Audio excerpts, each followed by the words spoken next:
मुझे तो पता नहीं, मैं तो आपके सोशल मीडिया के माध्यम से जो देख रहा हूँ वो बोल रहा हूँ। अब कारण क्या है, किस कारण से आदमी गलत तरीके से बयानबाज़ी कर रहा है, इस तरह की बयानबाज़ी नहीं होना चाहिए।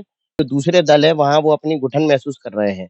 वो सोच रहे हैं कि अब उधर तो कुछ मिलने वाला नहीं है, क्योंकि जनता ने भारतीय जनता पार्टी को स्वीकार लिया है। नमस्कार साथियों, आप देख रहे हैं समाचार गैलरी और मैं हूं आपका अपना साथी हेमंत कुमार गुप्ता।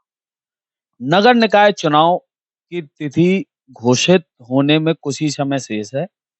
हालांकि हम आपको बता दें कि अभी उच्च न्यायालय ने उस पर स्टे लगा दिया है 20 दिसंबर तक।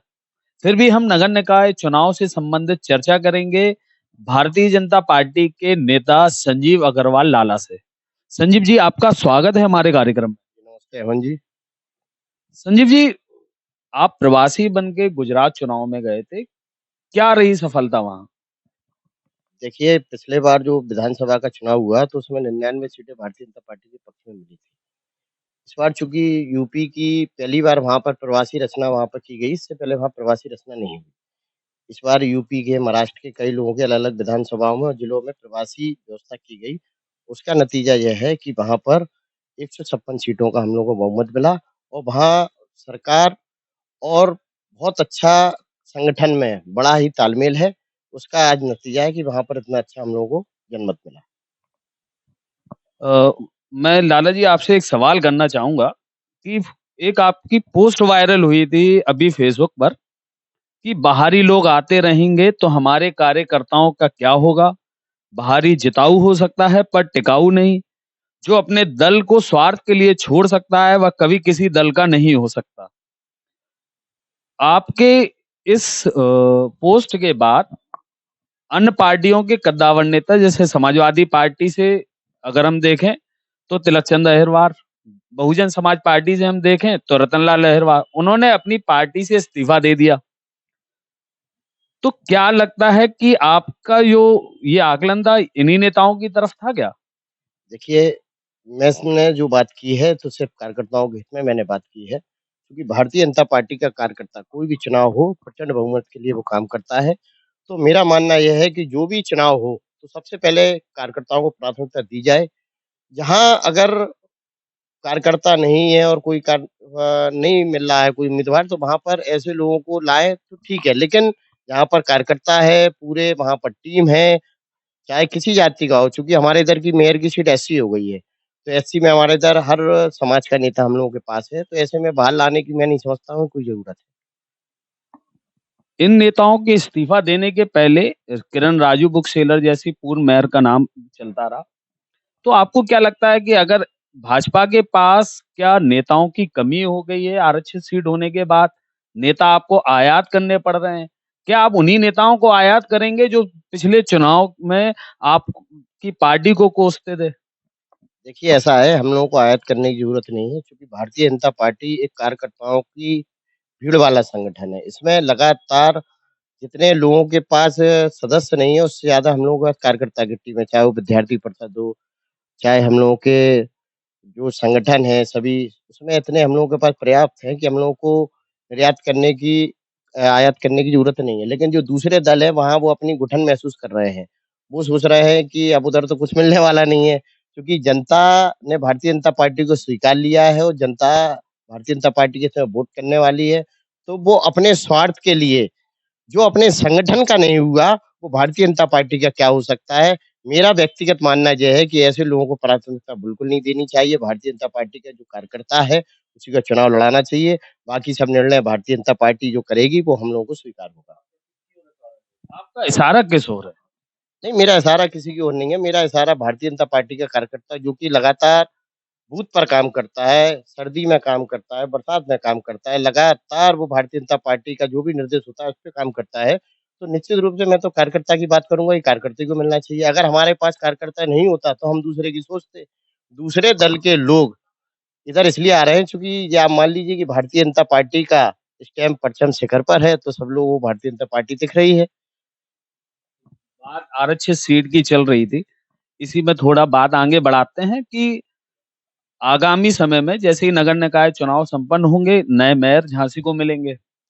उसके बाद आपको नहीं लगता है कि बनिया विहीन हो जाएगी संविधान ऐसे पदों पर झांसी में पार्टी, कोई बनियों को एक अच्छा पद नहीं मिलेगा, चूँकि आप बनिया नेता हैं, इसीलिए मैं आपसे पूछ देखिए, अभी हम लोगों के महापौर रामतीर्थ सिंघल जी चूँकि बनिया जाति से अग्रवाल थे वो, चूँकि अब यहाँ का आरक्षण एससी हो गया है तो वो नहीं लड़ सकते थे। अब पार्टी कहीं न कहीं इस बात का ध्यान रखेगी और निश्चित रूप से सभी वर्गों का, सभी धर्मों का ध्यान रखा जाएगा और सबको सही जगह पे स्थापित किया जाएगा।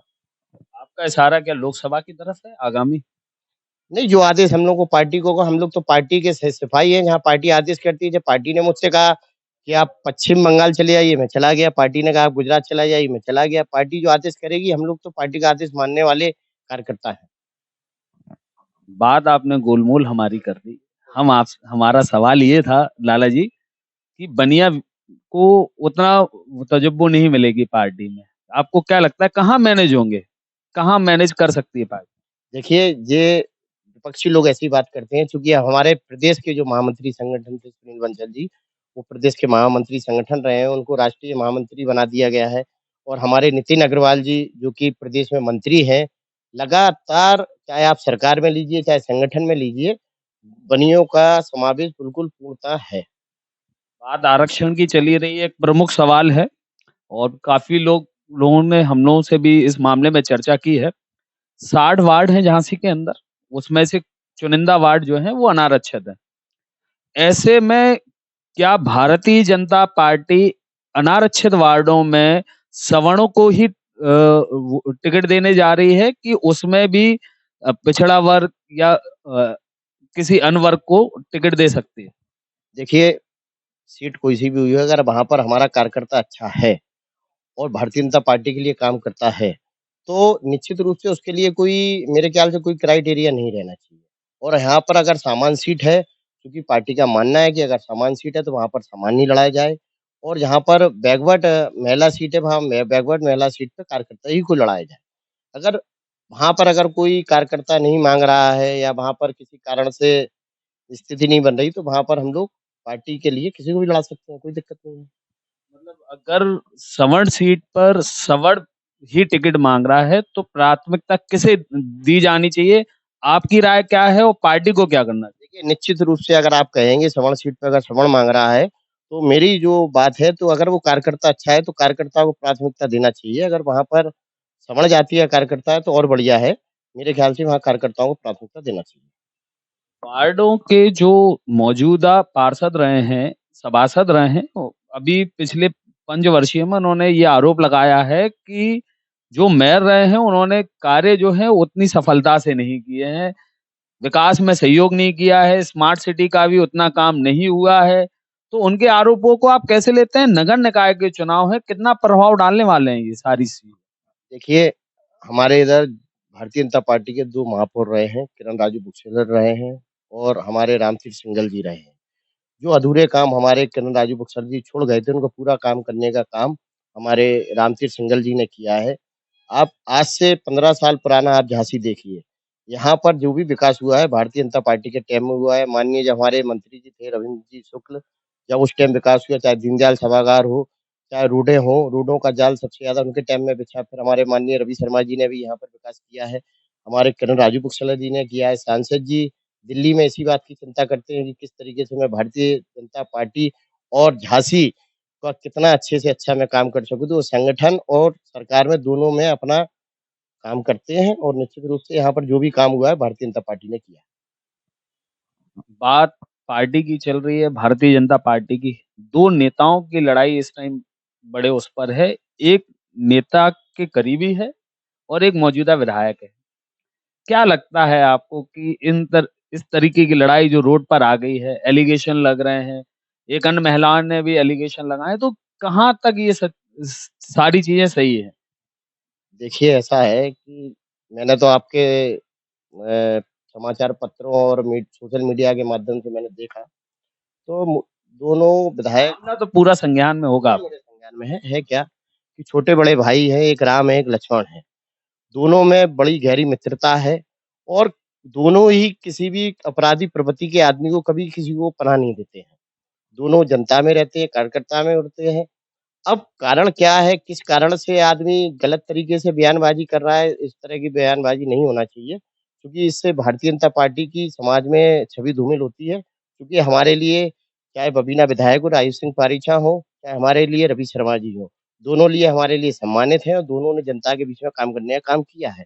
अब लोग नाम जुड़ रहे हैं तो ये वो बताएँगे कि भैया क्यों जुड़ रहे हैं?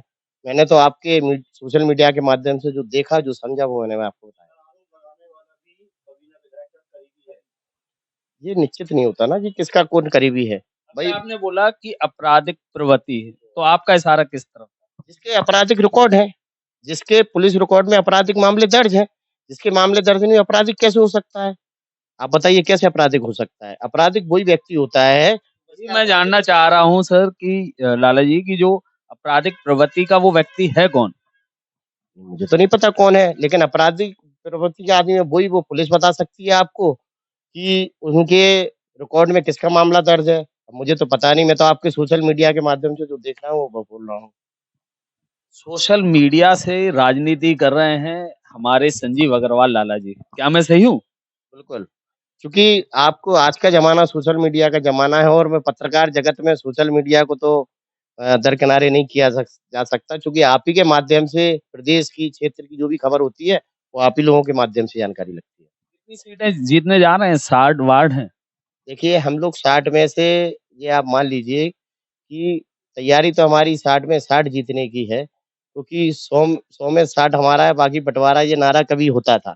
लेकिन अब हम लोग 100 में से 90 जीतने की तैयारी में हम लोग हैं, 80 जीतने की तैयारी में, ये आपने गुजरात में देखा। ये थे हमारे साथ संजीव अग्रवाल लाला, जिनसे काफ़ी चर्चा हुई, महत्वपूर्ण विषय पे चर्चा हुई। उन्होंने हमें बताया कि जो विकास है वो भारतीय जनता पार्टी की सरकार के कार्यकाल में ही हुआ है। उनका ये भी कहना है कि उन्हें नेता आयात करने की आवश्यकता नहीं है। भारतीय जनता पार्टी जो मौजूदा कार्यकर्ता हैं उन्हीं में से किसी न किसी को महापौर पद के लिए चुनाव लड़ाएगी।